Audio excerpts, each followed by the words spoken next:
buenas tardes, ¿cómo están? Bueno, es muy hermoso, gracias Patricia por presentarnos, gracias al Museo Carlos Alonso, Mansión Stoppel, por recibir la muestra El abrazo de Messi, de Juan Pablo Incirilo. Y antes de adentrarnos y poder conversar, charlar y compartir sobre esta exposición, me gustaría señalar un hecho que es realmente relevante, que esta muestra, que es de un artista contemporáneo, de un artista muy joven, está conviviendo dentro de un espacio arquitectónico diferente, pero finalmente en el mismo solar, con una muestra del gran maestro argentino que es Carlos Alonso, que le da nombre también a este espacio. Y creo que es un diálogo que sucede, aunque no haya sido proyectado necesariamente de esa manera. Yo considero que es un privilegio para nosotros como equipo curatorial y también para Mendoza tener una exposición de la calidad que propone Juan Pablo Incirilo en este museo y tener como compañero de fecha nada más y nada menos que a Carlos Alonso. Creo que no es un dato menor y si bien no está estrictamente, como digo, vinculado ni al guión de la exposición ni al proyecto original, son esas cosas que suceden y que son afortunadas y que abren universos. Así que de alguna manera termina teniendo que ver con el abrazo de Messi. Es un buen abrazo. Es un buen abrazo. Trascender lo imposible. No importa lo que el artista hace, sino que lo que el artista es. Pablo Picasso. Un artista es lo que ha visto, lo que ve y lo que verá. El que ama las formas, las construye para luego destruirlas. Incirilo es un artista que cree en su potencia atrevida, en el desparpajo de su oficio, trabajando y creyendo solo en el instinto con reglas propias, para lo que no tiene reglas. Lo importante es hallar el propio camino, aún con la espalda llena de dudas. Porque esa es la esencia del arte, preguntarse por el mundo propio y el de las imágenes. Sus obras revelan el inconsciente y su fluir, en la disociación, en la estructura atomizada y planificada de su visión, aunque sea contradictorio, porque el arte es contradictorio.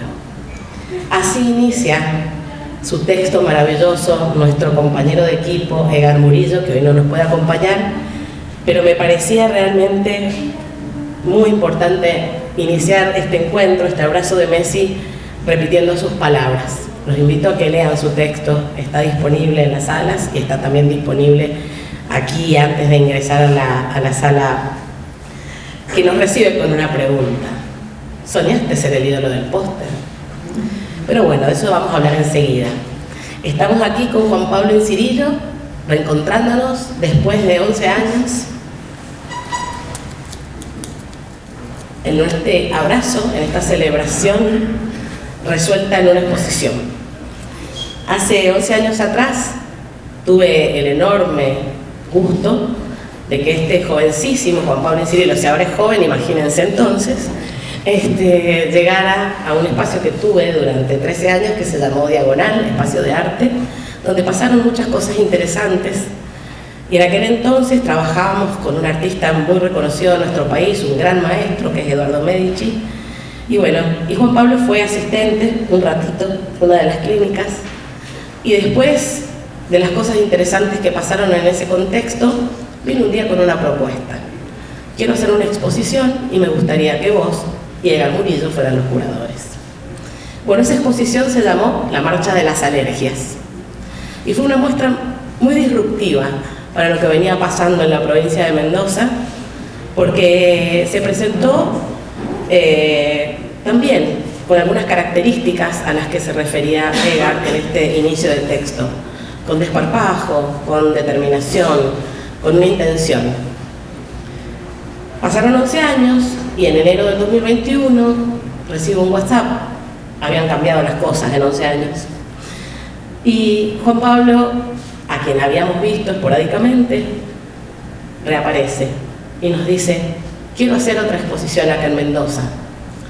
¿Y por qué pasa esto? Porque bueno, él, a través de su trabajo, deja un poco esta provincia, se va a Buenos Aires, y en Buenos Aires hace un camino verdaderamente profundo de aprendizaje, hace una cantidad de clínicas de formación artística, participa en salones, en bienales, trabaja con galerías de arte, trabaja como asistente de grandes artistas y hace un recorrido realmente profundo y donde se va metiendo en todo este mundo que tiene muchos círculos, que tiene muchas capas y que tiene muchas dificultades también. Juan transita este mundo produciendo obra y haciéndose preguntas todo el tiempo. Y en algún momento decide volver hasta Mendoza y seguir preguntándose y decide volver a mostrar. Y para eso, y no con la intención de establecer un puente necesariamente con aquellas obras que él había presentado en Diagonal, sino porque la experiencia colectiva había sido muy rica, había sido de intercambio, si bien se dio de una manera completamente diferente que esta última vez. Así fue que gestionamos la exposición en este museo donde fuimos muy bien recibidos. Imagínense, veníamos terminando de cursar la pandemia, no teníamos trabajo, las cosas estaban complicadas y fuimos muy bien recibidos y muy entusiasmado el lugar, la institución, con la propuesta que traía Juan Pablo. Así que de esa manera, con un trabajo serio, con un trabajo en donde él ya venía produciendo una serie de obras, con un texto y con una propuesta concreta, bueno, como les digo, fuimos bien recibidos y se presentó la posibilidad genuina de llevar adelante este desafío de una exposición que abarcara todo este espacio. El abrazo de Messi fue un título que surgió al principio. Ustedes pueden pensar que ha sido algo especulativo, porque esto está sucediendo en un contexto muy particular, caliente. Estamos viviendo. Esta muestra debió ser inaugurada en agosto de 2021. Sin embargo, ha sido inaugurada el 16 de diciembre de 2022. No se le cambió el título, es el título original. Entonces empezamos a trabajar y han sido prácticamente 2 años de trabajo intenso, de encuentros semanales, de lecturas, de discusiones, de cantidad de información que ha ido y ha venido, de charlas que ha tenido Juan Pablo con Edgar, de charlas que ha tenido conmigo, de encuentros entre los tres bastante apasionados, en donde este artista talentoso y transgresor, convencido de que en el arte existe una poética que nos permite analizar la realidad y quizás dar un punto de vista sin atavíos, sin atarse a modas, sino respondiendo a sus pulsiones y a sus deseos. El abrazo de Messi es un enunciado poético. ¿Es un enunciado poético, Juan? Buenas. Es un enunciado poético, sí, definitivamente. ¿Se escucha bien? Marce, gracias por las palabras, impecables y muy amorosas. Como mi madre del arte y el Edgar como mi papá del arte. Eso que ya nombra de hace 13 años atrás, que fue ahí en Diagonal, yo tenía 22 años, 23 años, y desde ese momento como que me acogieron sin querer, como un niñito ahí que quería dar sus primeros pasos en el arte, y que yo los tomé a ellos no como mentores solamente, ni como maestros y maestras, sino como papá y mamá, como esas personas que te cuidan desde otros lugares, que te cuidan en serio, que no se aprovechan de uno. Y que cuando te dicen algo, te lo dicen posta, ya sea cagándote a pedo, ya sea de manera alabanza. Así que te devuelvo tus palabras con estas. El abrazo de Messi, estaba leyendo esto y se vuelve muy loco porque hace 2 años que venimos trabajando esta muestra desde un lugar que nunca creíamos que iba. O sea, esto que está sucediendo acá, y veo, digamos, las caras yo digo, es raro esto, o sea, parece casi como lo de la Copa del Mundo, desde que decís, no caigo todavía. Es poético el abrazo de Messi, ¿por qué? Porque es una metáfora que yo tomé, hice una obra, un encargo que me pidieron, y no sabía bien qué pintar, y empecé a pensar, desde que volví a Mendoza, como bien dice Marce, en qué me trajo a mí hasta acá, en el sentido de qué soy yo como acción, o sea, qué hago, no qué soy yo en términos definitivos, sino que constantemente qué estoy haciendo que me va llevando a estos lugares. Y una de las cosas estaba relacionada con el fútbol, pero sobre todo con el hecho de llegar a hacer algo en el fútbol, con esa presión de tener que ser alguien en el fútbol, de tener que responder a los padres, responder a los técnicos, responder a una cultura que te dice que para ser futbolista tenés que hacer ciertas cosas, que hace que vayas dejando de lado ciertos disfrutes, porque encima todo eso lo tenés que tomar, esa decisión la tenés que tomar cuando sos muy chico. Eso fue lo que me acordé en ese momento cuando tuve que pintar esta obra. Y ahí empecé a pensar en la idea del ídolo y del fútbol, ¿por qué no? ¿Okay? ¿Por qué no ponerlos, que son cuestiones que me han definido a mí? Y en segundo lugar, y ahora sí más teniendo que ver con una reconciliación, que algo decía un poco Marce, y con algo ya más artístico, o sea, en términos de metáfora. ¿Recuerdan cuando Messi jugaba en el Barcelona? Parece que fue hace 1000 millones de años. Hubo un momento en donde la idiosincrasia de nuestra cultura periodística y casi que de nuestra cultura cotidiana ponía como en contraste ese Messi del Barcelona y ese Messi de la selección argentina, haciéndolos ver como dos cosas diferentes, que parecía que uno saboteaba al otro y cosas así. O sea, una ridiculez total.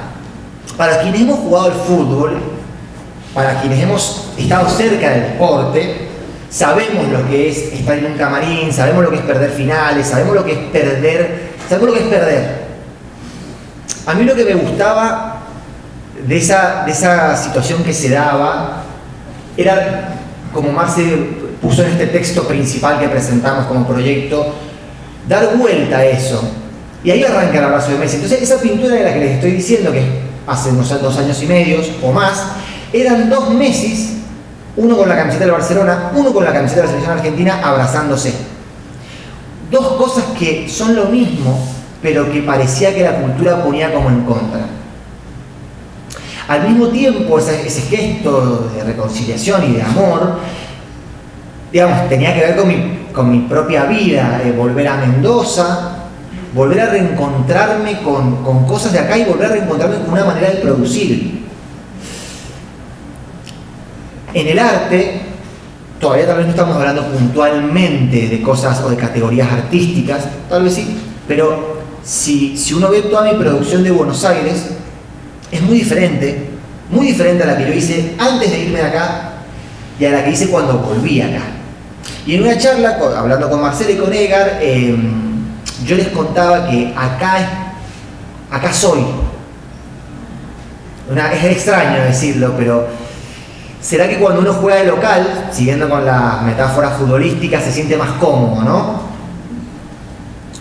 Quizás en otros lugares uno responde a ciertas medallas o a ciertos estandartes a los que tendríamos que levantar. Y acá pareciera que todo es más barro, pareciera que todo es más nuestro.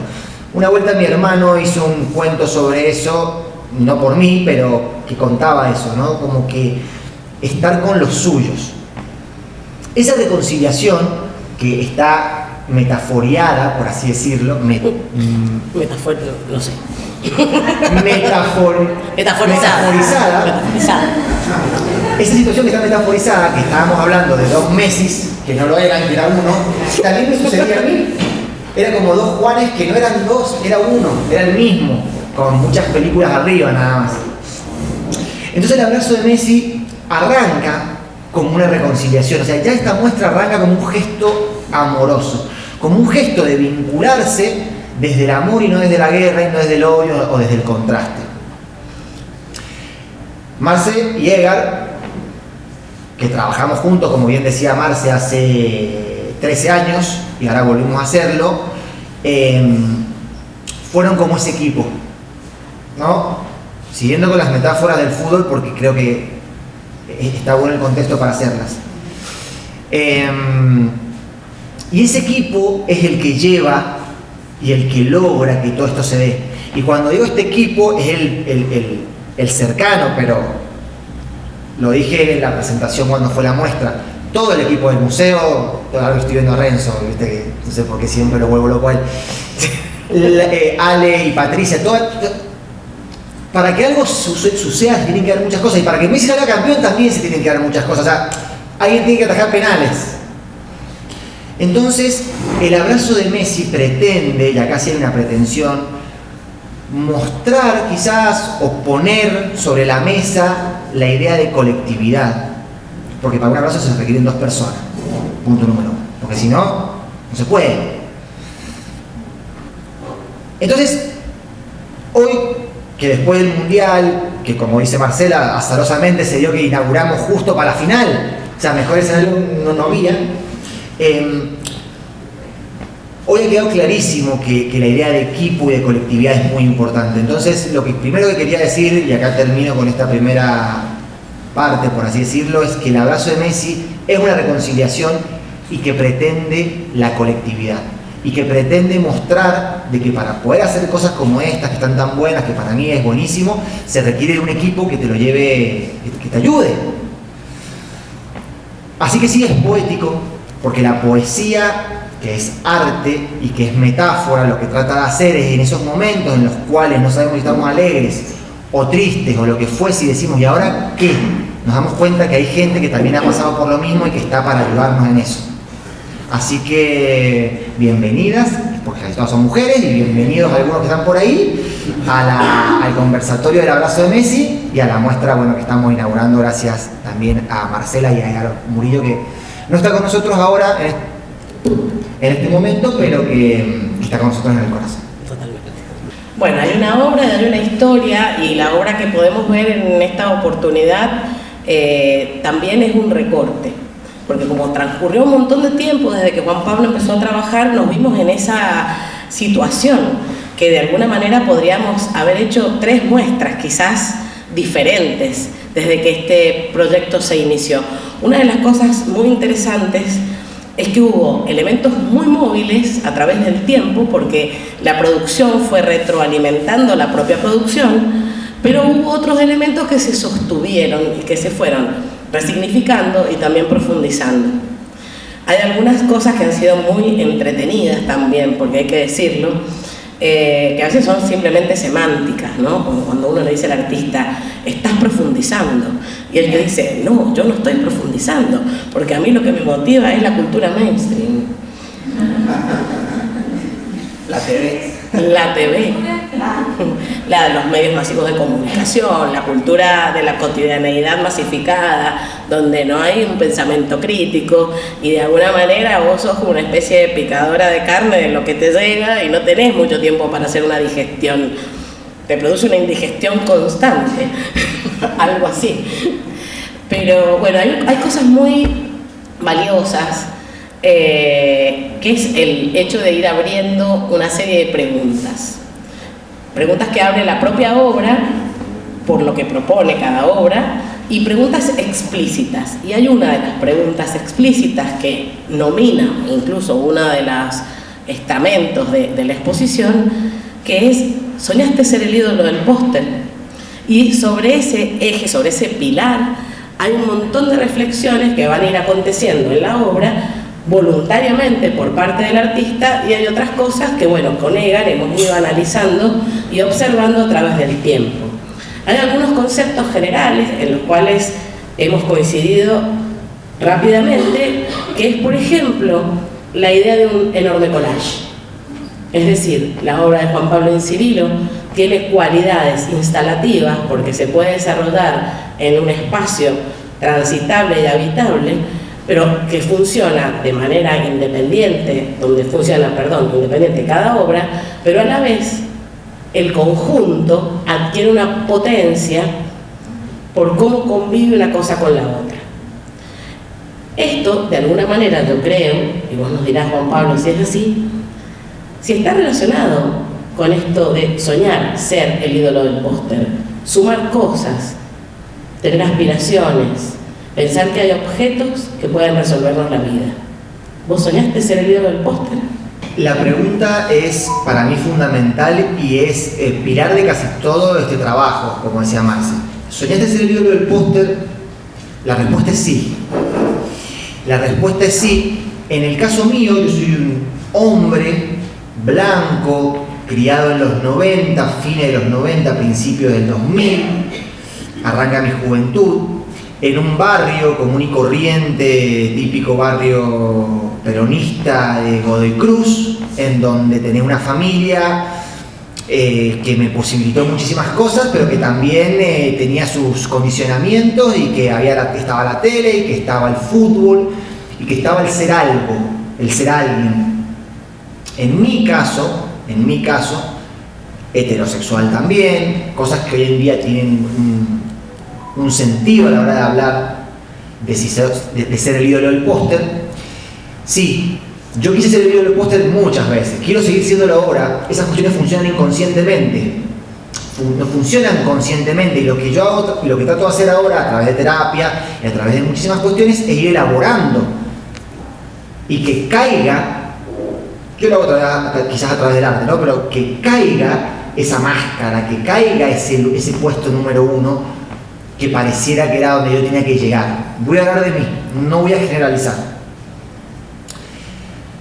¿Soñar de ser el ídolo del póster? Es una pregunta que yo me hice mucho, que muchas personas de mi entorno también. Mi hermano, tengo que nombrarlo porque la frase viene de un cuento que él escribió, en la que pone cuántas noches mirando al ídolo del póster, soñando ser él, o sea, soñando ser aquello a lo que nunca se va a llegar, obviamente, porque el porcentaje que hay de personas que acceden a eso es mínimo en comparación de la cantidad de personas, millones, que practican esa actividad. Tomando el fútbol, bueno, ni hablar, y la música sería otro caso también masivo. Es una trampa. El póster funciona como algo que está puesto arriba, con cinta adhesiva, en la habitación de cualquier adolescente o niño. Porque algo importante, estamos hablando del ídolo del póster. Porque el ídolo es histórico, toda cultura tiene un ídolo, ¿no? En este caso, el ídolo del póster, y acá tiene sentido lo de la palabra mainstream, que es esta palabra de lo hegemónico, la cultura hegemónica. Lo mainstream podría ser aquello que te llega. Lo que te llega cuando vos prendés el tele.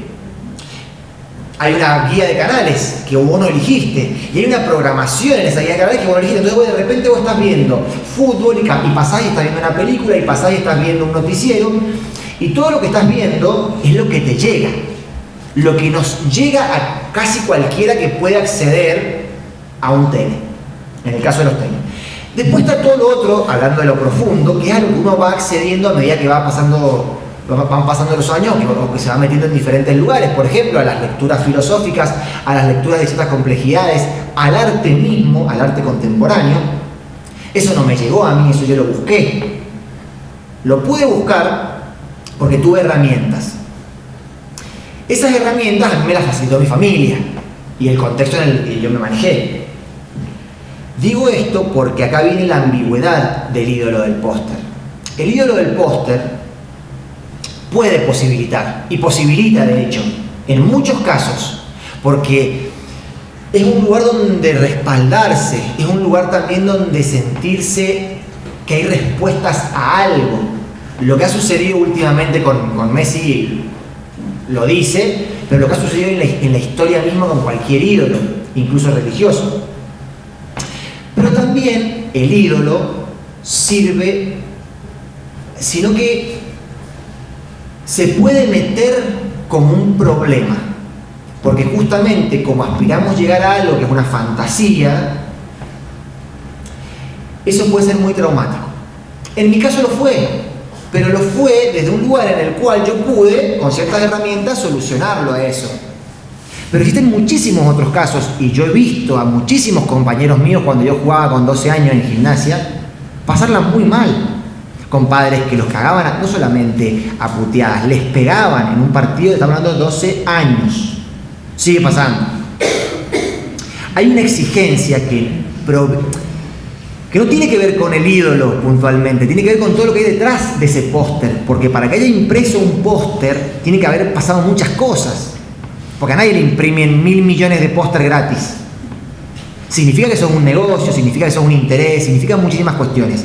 Todo eso empieza a traducirse a diferentes capas de la sociedad y llega un pibe que tiene 10 años o 12 como tenía yo y miraba en mi caso a Rambert y me cortaba el pelo como él y quería ser como él. Vuelvo a repetir esto, en mi caso tuve la posibilidad de recibir ciertas herramientas para desarticular esa trampa o de construir esa trampa, pero en muchos casos no sucede. Y la gran mayoría de los casos no sucede. Y ahí empiezan los fracasos, el no pude hacer esto, el no llegué a hacer tal cosa, mi vida es un fracaso porque, bueno, yo no soy un psicólogo para poder explayarme más sobre el tema, pero desde mi lugar sí que fue problemático el póster. Fue muy problemático. Yo quería jugar en la NBA. ¿Y cómo hago para medir 2 metros y ser negro? Y nacer en New York. Y la TV, cuando yo la aprendía, me decía que sí, que era posible todo eso, ¿me entendés? Me decía, sí, de una. Y yo escuchaba a los mismos ídolos entrar en el Rock and Roll Hall of Fame y decían, cuando veas a ese ídolo del póster, no digas que no puedes, y fíjense con el tono que lo digo, porque las traducciones son así, ¿no? No digas que no puedes hacerlo, di, yo podré hacerlo y estaré aquí. Y hay todos unos aplausos atrás, creyendo que es todo posible.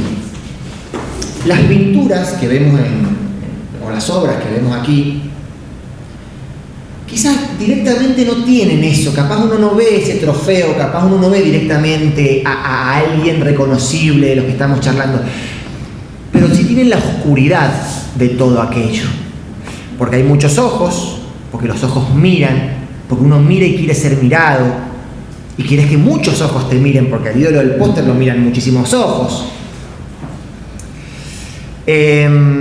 ¿Soñaste ser el ídolo del póster? Es la pregunta que, gracias a mi hermano, yo hoy he podido tomar como punta de lanza, por así decirlo, de mi obra en estos años.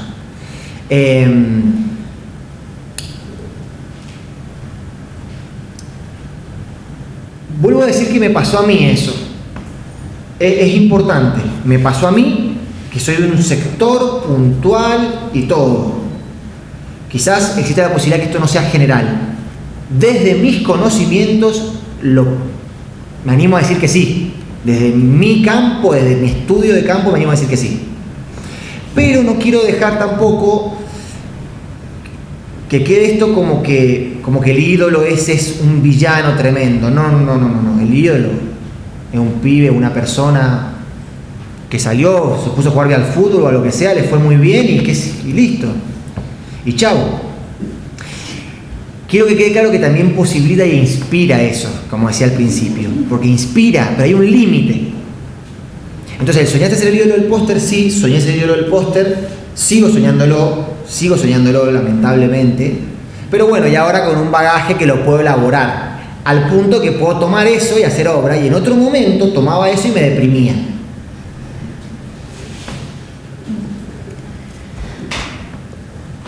Ciertamente, lo que acabas de contarnos es una parte de la obra que habitualmente cuando uno va a una exposición no tiene mayormente acceso. Estás develando, estás corriendo velos, estás de alguna manera decodificando los elementos que han sido motivadores para vos a través de todo este tiempo.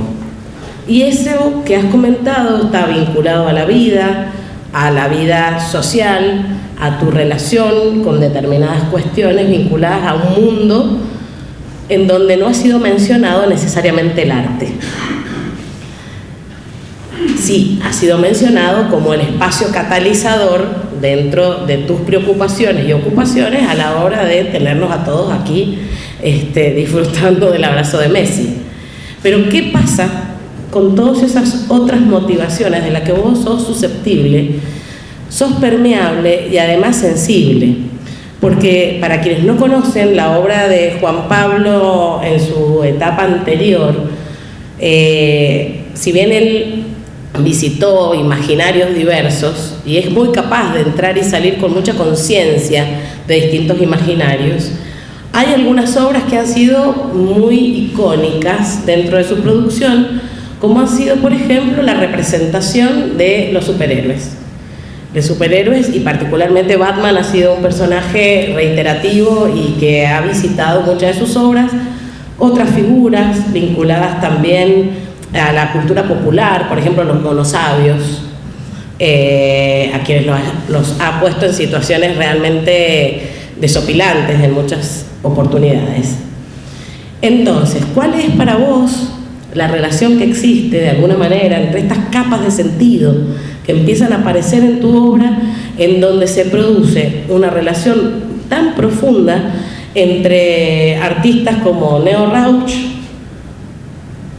y este sueño de ser el hilo del póster, o entre la observación que tenés sensible del arte expresionista alemán, que son elementos que no son narrativos que aparecen en tu obra, pero están atravesados por vos y nos dicen cosas nuevas. Nos dicen cosas nuevas a través de nuevos personajes que han ido surgiendo de tu imaginario, ya no como producto de esta cultura popular a la que vos accediste a través de esa televisión o a través de los distintos medios de comunicación. Y todo esto, de alguna manera que te atraviesa, nos da hoy ninguna certeza.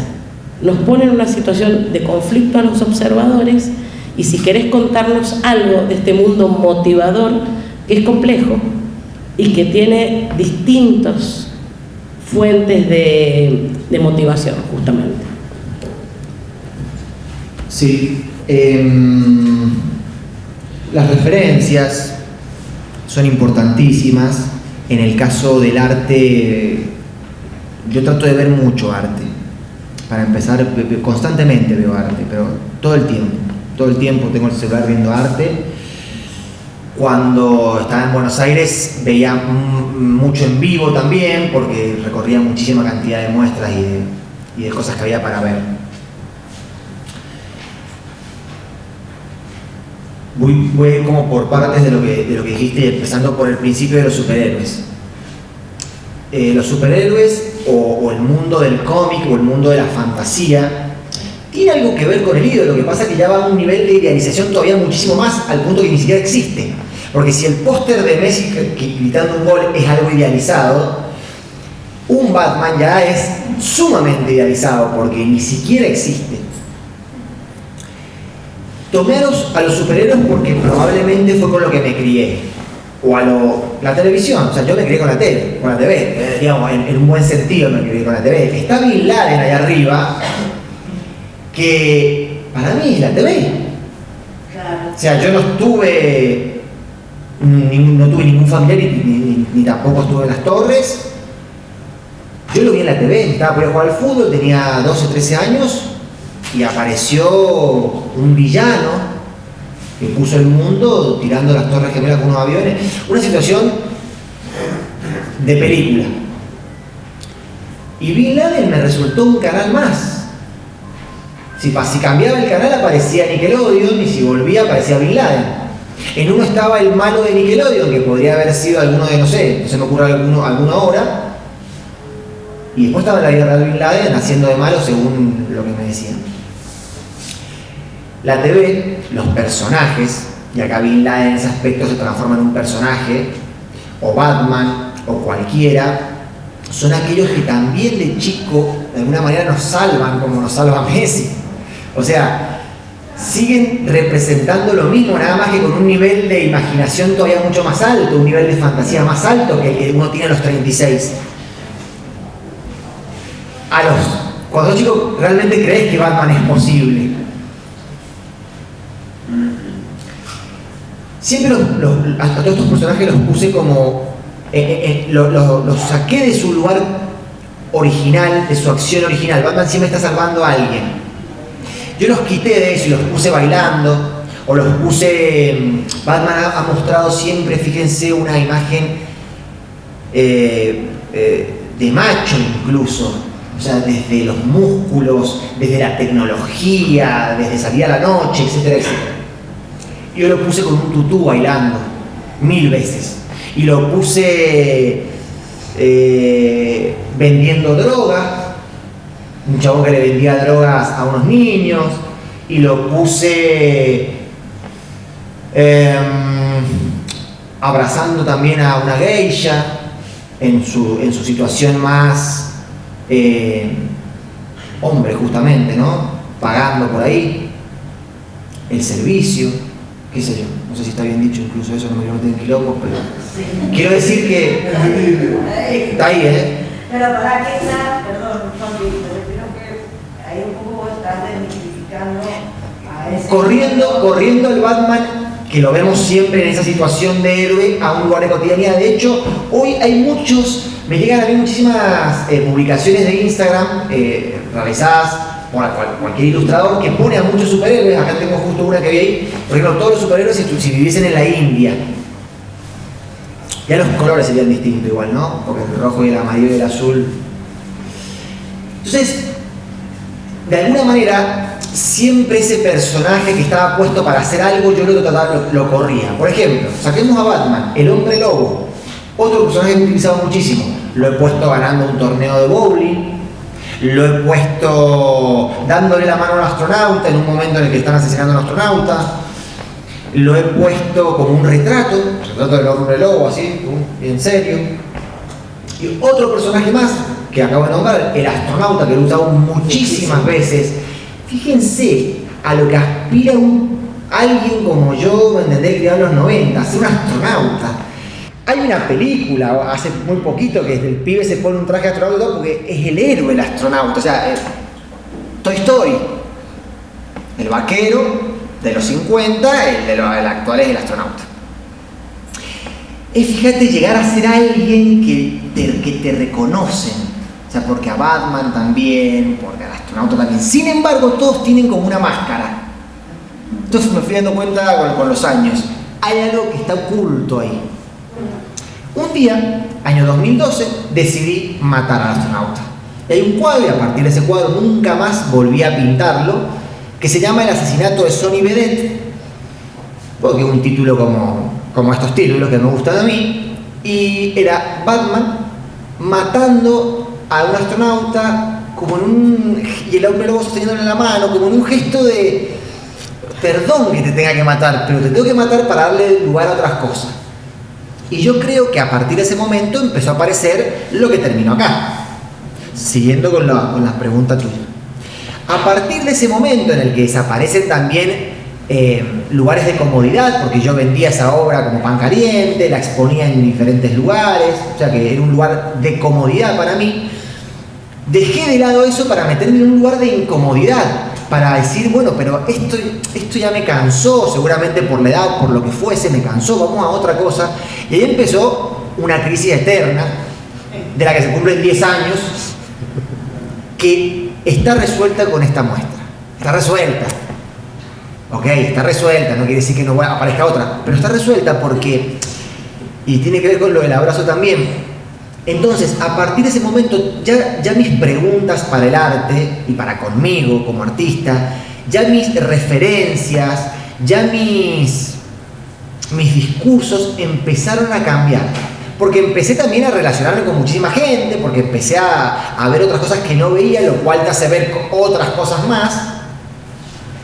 Y a partir de ese momento también, obviamente, con internet, tuve la posibilidad de viajar a Europa, tuve la posibilidad de vivir mucho tiempo en Buenos Aires y de trabajar desde muy joven en Buenos Aires en el arte, por lo cual todo eso me empezó a empapar a mí de cuestiones que sin querer hicieron que dejara aquel astronauta y aquel Batman por otras cuestiones. Llamémosle Messi o llamémosle Francis Cobain, que es la hija de Kurt Cobain, que ese sí un ídolo. Y ahora hice ahí para meterme con Francis Cobain con lo siguiente. Ya ver a Batman, que podría ser un poco ver a Kurt Cobain, porque están más o menos a la misma altura, cotizan más o menos parecidos,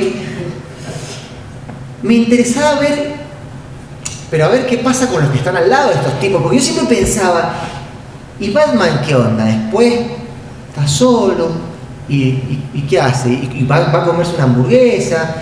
¿O no? No sé. todo el tiempo está en una postura de... Y la gente que está alrededor de él, ¿qué onda? Y las películas, que son mis libros, y yo saco de ahí, saco las cosas, de las pelis, las referencias, saco las películas, y del mainstream, justamente, volviendo a lo que decías, Marce, con no profundizo por lo del mainstream, en realidad uno sí profundiza, pero bueno, me gusta tomar esos ejemplos. ¿Y qué pasa con la hija de Kurt Cobain? Porque me tocó ser papá a mí. Y hasta que no fui papá, tampoco me empecé a preguntar mucho esas cosas. Y cuando fui papá me empecé a preguntar esas cuestiones. Y cuando empecé a poner el ojo en estos otros lugares que son como colaterales al ídolo, los que están al lado del ídolo, los que lo sufren al ídolo, si digo la palabra Maradona, tenemos para poner muchísimos alrededor, ¿no? Sobre eso. Kurt Cobain ha sido un gran ídolo para mí, pero a otro nivel. Y es el último ídolo que cayó. Y yo no quería que cayese. Y mi novia acá presente me decía, empiezan a caer todos estos, ¿no? Y cae Kurt Cobain también. ¿Y cómo cae Kurt Cobain? No cae con una machuliada, no cae con un anacronismo, no. Cae con su abandono de padre. Porque para Francis Cobain, en la Sala Roja que está ahí, hay una obra que se llama El sueño de Francis Cobain. Y arriba, en el piso 1, hay una cruz amarilla que se llama Mi mamá y mi papá consumieron heroína 2 semanas antes de que yo naciera. Y en la de Cristiano Ronaldo están todas las declaraciones de ella cuando estuvo con RuPaul. ¿Cuando estuvo con quién? Con RuPaul, en una entrevista en la que ella empieza a contar y empieza a decir, yo entiendo que Kurt Cobain es el... Pero para mí no. Para mí fue otro pibe que abandonó su familia. Polémico, bueno, puede ser, qué sé yo. Artísticamente, quería decir esto, pero vuelvo a lo artístico más duro. Mis intenciones empezaron a ir por esos lugares, en términos de contenido, en términos de temáticas, o en términos de dónde chupar información. Y a la hora de ponerla en una tela o en cualquier soporte, se empezó a refinar, quizás una palabra media rara, pero a mí me sirve a mí, esa expresión que yo tenía a los 20, esa cuestión vomitiva constantemente, que muchas veces me lo dijeron, en muchos textos salió escrito, y como que de repente yo ya no quería vomitar tanto, tal vez. O sea, sigo haciéndolo, pero quería como darme algunas pausas para ciertas cosas y meterme en cuestiones conceptuales y meterme en un arte conceptual y dar vueltas por otros lugares instalacionistas, de realismo, de estética relacional, de geometría, obras que no tienen nada que ver con estas. Y bueno, arrancan supongo de un espíritu curioso, de ese asesinato que pobre sufrió ese astronauta. O sea, digo... Y yo creo que estas obras, formalmente hablando, formal y conceptualmente hablando, se despegan de aquellas anteriores a las que se hacía referencia Marce, que tienen que ver con esa muestra que hicimos en el 2011 en Diagonal. Estas obras van por otro lado, reflexionan de otra manera, tanto en el contenido como en la factura. Volví a utilizar el óleo, cosa que no hacía. Volví a pintar dibujando primero, o sea, dibujar y después pintar, cosa que tampoco hacía antes, directamente iba a la tela. Hay una mezcolanza, por supuesto, de todo eso. Uno no importa lo que el artista hace, sino lo que es. Evidentemente, soy eso. Y bueno, empiezan a aparecer esas cuestiones en la obra. Mis referencias siempre han sido, digamos, de la tradición expresionista, del neoexpresionismo, de la transvanguardia, mucho de los 80, del expresionismo ese de los 80, o llamado neoexpresionismo, tanto en Argentina, como en Alemania, como en Estados Unidos. Hay algo inevitable del pop, es inevitable. No sé si puntualmente es pop, pero sí que tomo del pop muchas cosas. Y trato de robarle a todos los artistas, a todos los artistas.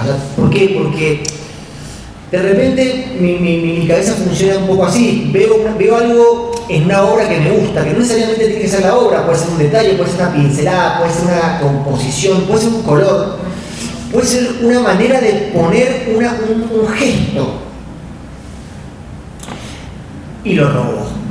Y cuando lo robo y hago la traducción a mi obra, en esa traducción, como en cualquier traducción, algo cambia. Algo desaparece y algo aparece. Entonces se transforma en algo bueno, como si fuera en algo bueno. Algo propio. Algo más propio. Me salió el libro del pop. Claro, o sea. Luego En te algo sirve. propio. Me salió la soberbia del libro. He sido muy soberbio también. Cosa que tampoco está buena. Y he sido muy individualista en mi proceso, como me construí de esa manera, lamentablemente. Lo cambié, obviamente, por supuesto, pero no está bueno construirse de ese modo. Quedan estas marcas. Me había quedado en lo de lo propio, en algo propio. Bueno, tomo. Neo Rauch nombraba recién Lamarce, un pintor que para mí es un grande, un grosso, una referencia del arte alemán. Basquiat, una referencia histórica para mí. Picasso, por supuesto. Nombro quizás los más conocidos, después hay miles que ni si me acuerdo los nombres, porque los guardo en carpetas, porque los miro, porque no tienen libros, porque son personas que no son tan importantes como para ser un ídolo y tener un libro y poder verlo ahí.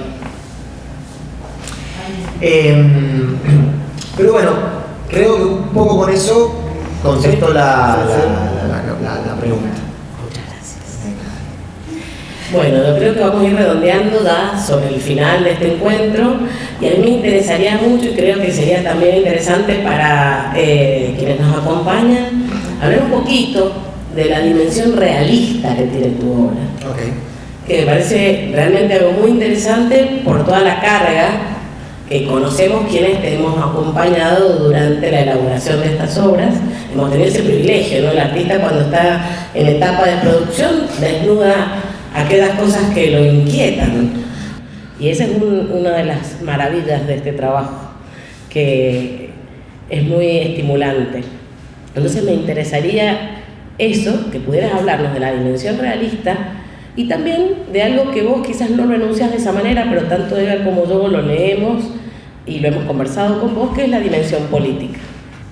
Bueno, desde la parte realista, Marce está haciendo referencia a los objetos. Mi manera de poner lo realista es a través del objeto. Quizás en las pinturas aparece una imagen representativa, alegórica, una imagen más metafórica de un tema, ya independientemente cuál sea, y ahí veo algunas obras en las que aparece un televisor. Un televisor apagado. Un televisor apagado es un objeto. Un televisor prendido, claro, en el televisor prendido pasa lo que me pasaba a mí cuando yo veía la tele, te perdés en la imagen, no ves el tele, no ves el objeto, ves lo que el objeto te da. Pasa con los cuadros también eso, no ves la tela, no ves el marco, ves la imagen que está representada. La decisión de ponerlo apagado tenía que ver con esto, darle la importancia al objeto, porque todos tenemos, me corrijo, no todas las personas tenemos un televisor en la casa. Todas aquellas personas que tienen un televisor en la casa muchas veces lo tienen apagado, no tienen prendido todo el día. Entonces me parecía interesante la idea del televisor que te acompaña, simplemente, que está ahí como cualquier objeto. Otro de los objetos, por ejemplo, es en el piso de arriba, ese escáner que hay con el Rey León. Bueno, ese escáner fue un aparato del 2000 y pico que pretendía nada. Pretendía venderse y nada más, porque no tiene uso alguno interesante, o sea, no sirve para nada. No sirve para nada, porque no sirve cuando lo tenés en tu casa, o sea, sirve si tenés una imprenta, sirve si sos una persona que realmente lo utiliza.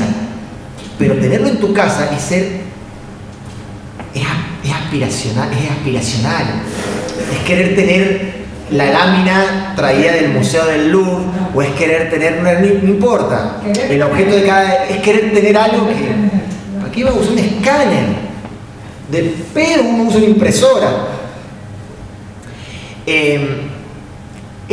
Ahí está el realismo que habla Marx y que habla Edgar, y en el cual concuerdo, por supuesto, y que me parece interesante porque también yo me he manejado mucho en lo trash, o sea, en la basura de tomar, poner, sacar. Quizás esta muestra en algunos puntos está, pero en otras producciones, en mi muestra anterior, está como más evidente la basura. Tomar de ahí y trabajar con eso. Lo del realismo era una de las cosas. ¿Y qué pensás de la dimensión política de todo? Bueno, creo que lo político, uno no puede salir de lo político, es un poco mi opinión. Cualquier gesto de lo que sea termina siendo un gesto político. Hay gestos que son más obvios, hay gestos que son un poquito menos obvios. Yo creo que al poner, así como pienso yo, ¿no? Tomar una nota de Infobae, un periódico. Una nota que es una nota de otra nota, que es una nota de otra nota. Y ir buscando en la red la nota original de Francis Cobain con RuPaul y tomar algunos de los pasajes traducidos, entre comillas, puestos por algún traductor que los tradujo y que copy-paste después se hizo, es político. Y dice muchísimo, que es un poco lo que hemos estado charlando ahora. Porque dice de una persona que no tiene un papá, que su papá era un ídolo, que está en todos los pósters, prende la radio y aparece, porque se suicidó. Y se suicidó ¿por qué? Porque no recibió nunca en su vida amor. Y porque sus canciones constantemente lo decían, y nadie de los que estuvo al lado le dijo, che, este pibe está diciendo que se quiere matar, ¿lo metemos en un psicólogo? O sea, le hagamos algo. No se hizo nada. No hizo nada eso, no hizo nada, digamos, el contexto. Y en el caso de Kurt Cobain particularmente, que es como la voz de una generación, en Estados Unidos en este caso, que tampoco tuvo apoyo de ningún lado, ni del Estado, ni de nadie. Pongo ese ejemplo. O sea, es político. Pasa que la lectura política quizás es un poquito menos obvia. Y a mí me interesa más que sea así. Y todas estas cuestiones que hemos nombrado, como periódicos, traducciones, notas, todos estos significantes, ¿ok? Pertenecen a lo político. Total. Y no solo eso, pertenecen a un mundo moderno de lo político también. Entonces lo político, que para mí es, a la hora de charlarlo, puedo charlar sobre política no como un técnico de política, pero sí como una persona que tiene... Como un artista. Como un artista, o incluso por fuera de mi yo artista, como una persona que vive el día a día. En la obra tal vez yo lo pongo de otra manera. Lo pongo de mi manera, que es esta que acabo más o menos de comentar. Ahí aparece la palabra Bin Laden, las dos palabras, ¿no? O sea, digo... yo no soy una persona tal vez que quizás me interesan otros caminos a la hora de llegar a enunciar lo político, y tampoco me gusta forzar mi obra como que una obra política, porque no ingresaría en ese, digamos, en ese estilo, que sí se puede decir que esta es una obra política. La obra del maestro Edgar Murillo en general es una obra política, constantemente. Sí me gusta entender lo político también como una contradicción entre la enunciación que uno hace y la acción que uno hace. El título Un inmenso convento sin Dios es un título de un libro de Raimundo Farés, un mendocino, que él escribió... ¿Cómo? Abogado y doctor. El hijo, me parece. ¿Él también? Él era abogado. ¿Él era abogado? Sí. Él era abogado, era maoísta, comunista, cristiana. Extraño, ¿no? Ese libro, que se llama Un inmenso convento sin Dios, me lo nombraba mi papá porque fue profesor de mi viejo, en el Marista, y lo nombraba, y yo decía, bueno, y él me decía, ¿y conoció a Mao Zedong? Y yo le decía, bueno, a ver, dale. Pasaron muchísimos años y vino un amigo y me trajo el libro, y en el libro aparece él dándole la mano a Mao Zedong, y es verdad que conoció a Mao Zedong, y lo invitaron a China, el propio gobierno, para que conociera, porque es años 68 sale el libro, debe haber sido en el 64, ponele, y va en el 64 y le da la mano a Mao, y escribe Un inmenso convento sin Dios, que es obviamente el comunista, sobre todo los procesos de producción y políticos de China. Un inmenso convento sin Dios, porque justamente ese gran convento milenario, histórico que fue China, que en ese momento ya no tiene religión.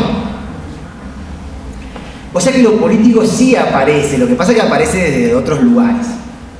Raimundo Farés para mí es una persona que ha quedado como esos personajes que vengo nombrando, como esos Batman, porque yo no lo conocí.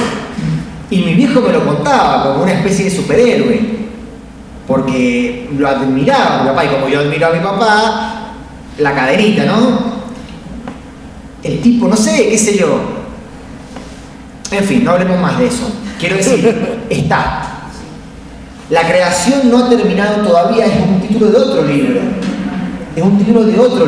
Para empezar, la creación no ha terminado todavía, obviamente está hablando de la creación bíblica, por supuesto, que por sí lo más político que hay también. El libro es sobre tecnología, es un libro viejo. Los libros viejos sobre tecnología son espectaculares porque hablan como de una tecnología que no tipo Star Trek, ¿ok?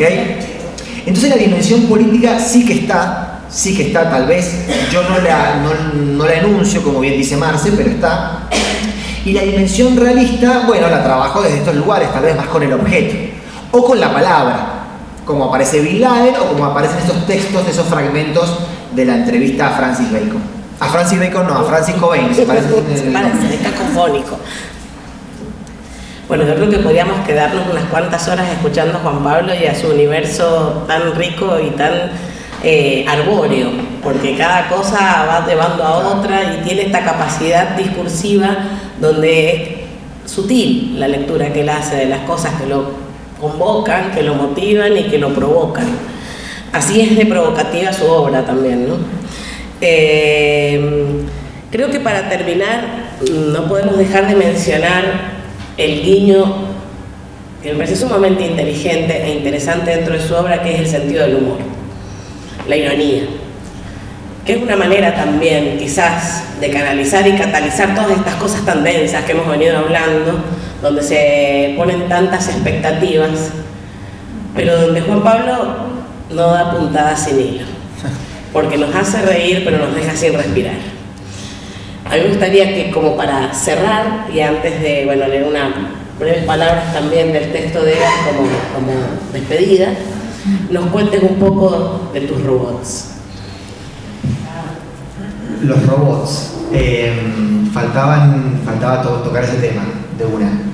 Bueno, arriba tenemos dos obras que funcionan con una mecánica, por electricidad, por supuesto, pero que es la del ojo, que se llama Herencia, y la que está al costado, que se activa y mueve abajo ese fantasmita que vendría a ser esa camiseta de fútbol, que era mi camiseta de fútbol Independiente original que me regalaron para los Reyes. Que no me regalaron para los Reyes, sino un día antes porque mi mamá no se aguantaba. Lo cual fue genial para mí, ojo. Esas dos obras, bueno, ahí tenemos obras que están en movimiento, obras que, ya que una obra está en movimiento, digamos, si es atractivo, digamos, es efectista, funciona, tiene esa cuota también, por supuesto. Ahora bien, nacen desde otro lugar, nacen desde un lugar de maquinaria, particularmente, develando un poco, pero me parece que también para eso está este conversatorio, pensemos en la obra que activa y que hace respirar o latir a ese fantasmita, a ese corazón rojo, a esa camiseta roja que está abajo. ¿Okay? Pensemos un poco en cómo funciona. Yo subo, entro al piso de abajo, veo algo que está respirando. ¿Okay? Subo, voy al piso de arriba y veo una obra en donde cuando me asomo no veo nada, veo un ojo. Veo un ojo. Previo a eso no veo más que eso. Previo al ojo tengo esta obra donde veo algo apretado. Si yo lo aprieto, ya no respira más ese coso. Pero yo no sé qué es. Yo no soy consciente, o no lo puedo ver que no respira más. Y tiene que ver con todas esas operaciones que suceden, que uno hace. Árboles. Niños de Taiwán, quizás, no sé, ¿me entendés? La cantidad de cosas que hacemos sin darnos cuenta, porque eso se trata un poco de la modernidad. Hay cosas que no se pueden controlar. Es tan complejo el juego que no sabemos cuando hacemos una acción qué realmente estamos generando. Es la primera vez que yo trabajo con movimiento en las obras. Y me gustó mucho, se lo diseñó. O sea, yo armé como lo que quería, el diseño se lo pasé a un amigo que se llama Eli Sánchez, ingeniero mecatrónico, y él diseñó todo eso, impresiones 3D y toda la cuestión, y me armó todo eso y después lo ensamblé. Y la obra del ojo, que tenemos una especie de teatro, de telón de Herrera, o no el telón de Colón que vale fortuna, de burdel, tal cual, de un teatro de cualquier lugarcito por ahí chiquitito. Sí, la herencia ese se llama Herencia. Es como un gran pesebre toda esa parte, ¿viste? Porque es como una instalación entre el cartel, ¿no? Un cartel también, o sea. Y este ojo que tiene estos alambres, algo como un efecto especial que uno se da cuenta, ¿no? ¿Viste? Como cuando volvemos a lo de Batman, digamos, al Batman de los 60, es un poco eso. Es ese efecto especial inocente. Ese efecto especial que tenemos que ser un poquito ingenuos también, como para hacernosla creer. O creernosla. Bueno, hay muchos ojos en la muestra, por lo cual ese ojo manipulado, ¿no? Porque está manipulado por una maquinaria que lo vuelve, lo lleva para acá, pero que hay una rutina que se cumple, ¿no? Todos los días. Me hace acordar un poco al cuento de Borges de la pantera, la rutina que va a ser en la jaula, ¿no? La pantera en la jaula. Una rutina y no sabe cuán grande es el orden. O sea, y voy a citar, mira, sin querer a otra persona, ¿no? La sociedad del espectáculo. Claro. O sea, el show y quedarnos en ese show, que es lo que vemos. Quizás por eso tal vez Marce decía lo de la profundidad y todo eso, porque yo no profundizo, o sea, ahora tal vez un poco sí, pero porque yo veía la TV, tácate. Bueno, nada, dos obras que son nuevas en mi repertorio o en mis herramientas, qué sé yo, que me gustaron, que me fueron un desafío. Y finalmente, y esto es como algo anecdótico, pero la idea, cuando armamos esa obra, se fue dando, pero terminó teniendo que ver con la idea de ranking, que es otro tema que no hemos charlado. Hay una obra que se llama Ranking, pero que tiene que ver con el hielo del posto, que tiene que ver con esa maquinaria, y tiene que ver con la idea de subir y bajar. Como que te obliga a subir y te obliga a bajar para darte cuenta de lo que estás generando abajo. ¿Qué es lo que genera un poco el hilo? Cuando nosotros vemos a los pibes estos, los pibes que son unos fenómenos en la calle, recibiendo el cariño de la gente, es bajar un poco también ese lugar, ¿no? Porque están ahí arriba. Y en ese arriba es piramidal. Esto es lo del ranking. Subir, ¿sos el uno o no sos nada? Así que bueno, eso sería un poquito lo que tengo como para decir sobre esas obras. Bueno, gracias, Pablo. Para cerrar, como digo, este encuentro que tiene un montón de otras facetas que podríamos desarrollar y sobre las que vamos también a incursionar en otros conversatorios y en otros encuentros.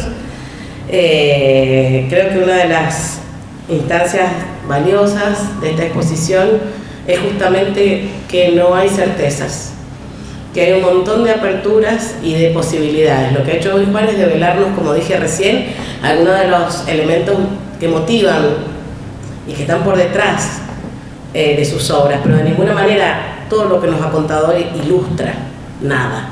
Son simples o complejos elementos que lo habitan, que lo interpelan y que él nos devuelve en forma de arte.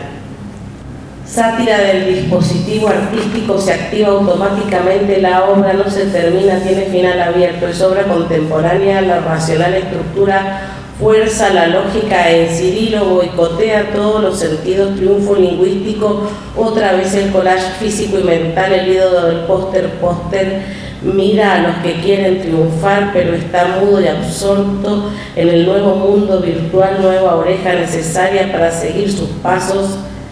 Qué destino tan absurdo tienen los trajes de Gucci.